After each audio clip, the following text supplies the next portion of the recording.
Vijana wenzangu nawaona, vijana oye. Ushirika oye. Vijana mlioko hapa tunasema sisi ni nguvu kazi. Tunapaswa kuingia katika sekta ya kilimo. Bado ni sekta ambayo tunasema ni changa, kwa maana bado ina nafasi nyingi za kutoa ajira kwetu.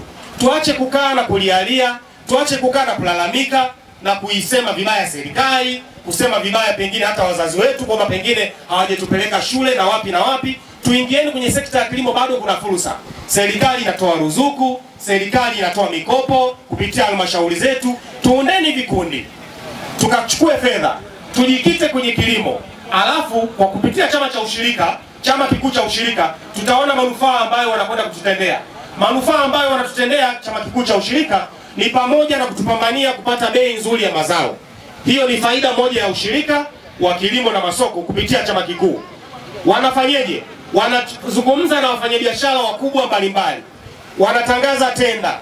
Zile tenda atakayekuwa ameshinda ndiye anaingia katika kinyang'anyiro cha kuwa mnunuzi.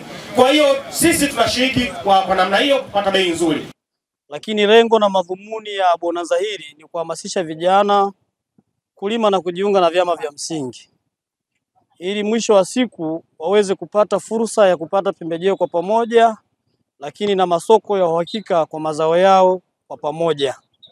Na lengo namba 2 ni kuhamasisha vijana na wananchi wote kwa ujumla matumizi ya nishati safi, kwa maana watumie gesi badala ya kutumia mkaa, ili tuendelee kutunza mazingira yetu, ili mwisho wa siku tuendelee kuishi katika mazingira ambayo ni rafiki kwetu. Lengo la 3 la bonanza hili ni kuhakikisha kwamba tunakuwa na mfumo wa stakabadhi ghalani, kwa maana kuhamasisha wananchi wajue mfumo wa stakabadhi ghalani ni nini, lakini una faida gani. Mfumo wa stakabadhi ghalani moja kwa moja unawasaidia wao kupata bei kutoka kwa mnunuzi badala ya kupitia kwa madalali hapa katikati, lakini tukiwa na huo mfumo utapata mnunuzi wa moja kwa moja na hatimaye utapata bei nzuri.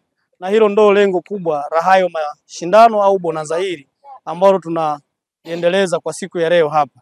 Tumeona tukiwafikia vijana itakuwa ndio channel ya kipekee sana kuweza kufikia kundi kubwa la Watanzania.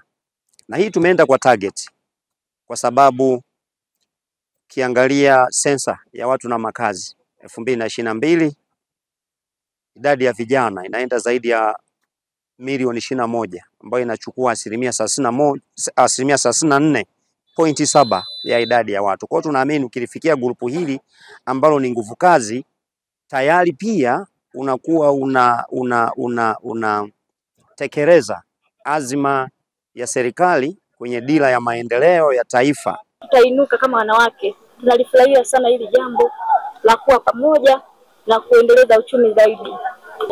Kwa ushauri wangu kwa wanawake wenzangu, natamani sana wajiunge na hiki chama cha SACCOS kwa sababu kitatusaidia mambo mazuri, mambo mengi zaidi ambayo yatatuinua kiuchumi kama wanawake kuliko tu tukikaa.